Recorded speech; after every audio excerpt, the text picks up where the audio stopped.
नमस्कार। चलिए आज बात करते हैं भारतीय कृषि की। देखिए, इसे सिर्फ एक इंडस्ट्री या एक सेक्टर समझना काफी नहीं होगा। ये तो वो नींव है, वो बुनियाद है जिस पर हमारा समाज, हमारी अर्थव्यवस्था, सब कुछ टिका है। असल में ये देश की वो धड़कन है जिससे करोड़ों जिंदगियां चलती हैं। तो आइए भारतीय कृषि के इस विशाल दुनिया को थोड़ा और करीब से जानते हैं और समझते हैं। शुरुआत इस एक नंबर से करते हैं। 2/3। सोचिए जरा, भारत की 2/3 आबादी सीधे तौर पर अपनी रोजी रोटी के लिए खेती पर निर्भर है। ये सिर्फ एक आंकड़ा नहीं है, ये करोड़ों परिवारों की कहानी है जिनकी सुबह खेतों से शुरू होती है और जिनकी सारी उम्मीदें अपनी फसल पर टिकी होती हैं। तो अब सवाल ये उठता है कि ये खेती आखिर होती कैसे है? क्या पूरे भारत में इसका एक ही तरीका है? जी नहीं, बिल्कुल नहीं। भारत में इसके तरीके बहुत अलग-अलग हैं। एक तरफ वो खेती है जो सिर्फ गुजारे के लिए होती है और दूसरी तरफ वो जो बड़े पैमाने पर व्यापार के लिए की जाती है। चलिए, इसके इन अलग-अलग रूपों को समझते हैं। सबसे पहले आती है प्रारंभिक जीविका निर्वाह कृषि। जैसा कि नाम से ही पता चल रहा है, ये खेती का सबसे सबसे पुराना और पारंपरिक तरीका है। इसमें किसान परिवार सिर्फ अपना पेट भरने के लिए जमीन का एक छोटा सा टुकड़ा साफ करते हैं, जिसे कर्तन दहन या स्लैश एंड बर्न प्रणाली भी कहते हैं। यहाँ सब कुछ पुराने पारंपरिक औजारों, मॉनसून के भरोसे और जमीन की कुदरती उपजाऊ शक्ति पर ही निर्भर होता है। इसके बाद आती है गहन जीविका कृषि। अब ये उन इलाकों में होती है जहां आबादी का दबाव जमीन पर बहुत ज्यादा है, मतलब लोग ज्यादा और खेत कम। तो यहाँ कोशिश ये होती है कि जमीन के हर एक इंच से ज्यादा पैदावार निकाली जाए और इसके लिए बहुत ज्यादा मेहनत लगती है। सिंचाई और रासायनिक खादों का भी जमकर इस्तेमाल होता है। और फिर है वाणिज्यिक कृषि, यानी कमर्शियल फार्मिंग। आप इसे खेती का एक बिजनेस मॉडल भी कह सकते हैं। यहाँ मकसद बिल्कुल साफ है, बाजार के लिए उत्पादन करना और उससे मुनाफा कमाना। इसके लिए हाई यील्डिंग बीजों से लेकर केमिकल फर्टिलाइजर्स और कीटनाशकों जैसी हर मॉडर्न चीज का इस्तेमाल होता है। तो यहाँ देखिए, भारतीय कृषि के ये दो चेहरे कितने साफ साफ नजर आते हैं।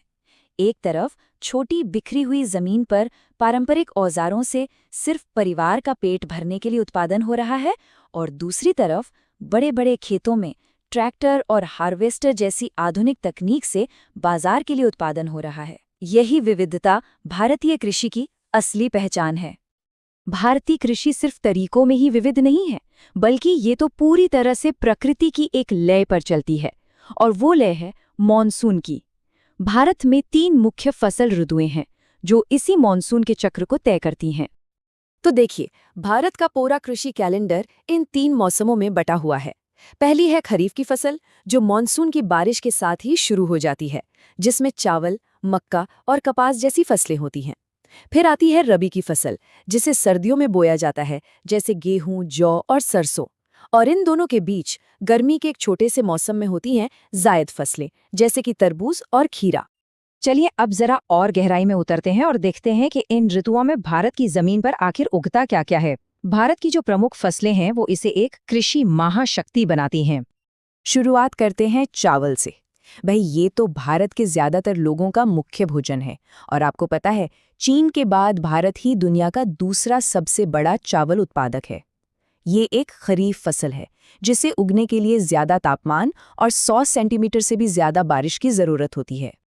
चावल के बाद दूसरा सबसे अहम अनाज है गेहूं। ये खासकर उत्तर भारत की थाली का एक बहुत जरूरी हिस्सा है। ये एक रबी की फसल है जिसे बढ़ने के लिए तो ठंडा मौसम चाहिए, लेकिन पकने के समय खिली हुई धूप की जरूरत पड़ती है। अब बात करते हैं मोटे अनाज यानी मिलेट्स की। ज्वार, बाजरा, रागी ये पोषण से तो भरपूर होते ही हैं, साथ ही इनकी खासियत ये है कि ये कम पानी वाले यानी शुष्क क्षेत्रों में भी आसानी से उग जाते हैं। वहीं दालें प्रोटीन का सबसे बड़ा स्रोत है और दालों की कहानी तो और भी दिलचस्प है। भारत दालों का दुनिया में सबसे बड़ा उत्पादक भी है और सबसे बड़ा उपभोक्ता भी।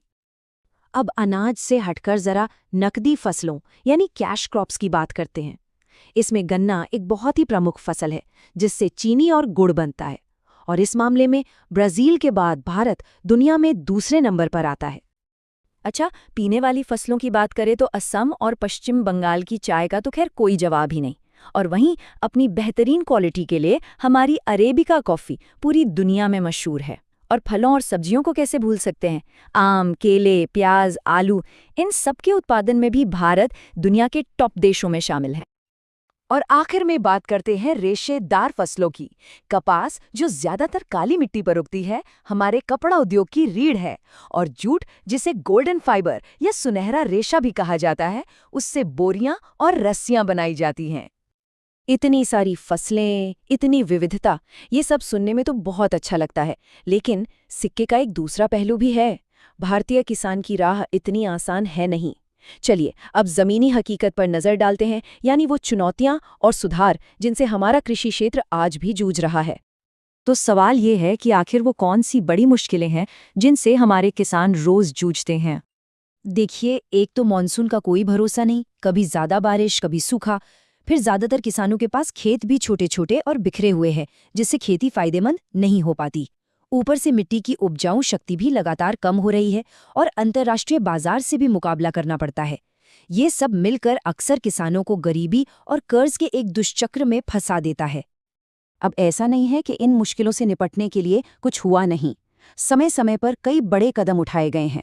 आज़ादी के बाद जमींदारी प्रथा खत्म की गई और चकबंदी लागू हुई। फिर 60 के दशक में हरित क्रांति आई, जिसने अनाज उत्पादन को कई गुना बढ़ा दिया। और आज के दौर में फसल बीमा, किसान क्रेडिट कार्ड और एमएसपी यानी मिनिमम सपोर्ट प्राइस जैसी योजनाएं, ये सब किसानों को बाजार के उतार चढ़ाव से बचाने और उन्हें सहारा देने की ही कोशिशें हैं। ये कहावत यहाँ बिल्कुल सटीक बैठती है। राष्ट्र के धन की असली नींव मिट्टी है, क्योंकि आखिर में किसी भी देश की तरक्की सीधे सीधे उसके खेतों की सेहत और किसानों की खुशहाली से ही तो जुड़ी होती है। और यहीं पर हमारे सामने आज का सबसे बड़ा सवाल खड़ा होता है। एक तरफ जलवायु परिवर्तन का खतरा है और दूसरी तरफ लगातार बढ़ती आबादी। ऐसे में भारत को ऐसे कौन से नए रास्ते खोजने होंगे जिससे भविष्य में सबके लिए खाना भी सुरक्षित हो और हमारे किसान भी खुशहाल रहें? ये एक ऐसा सवाल है जिसका जवाब हम सबको मिलकर खोजना होगा।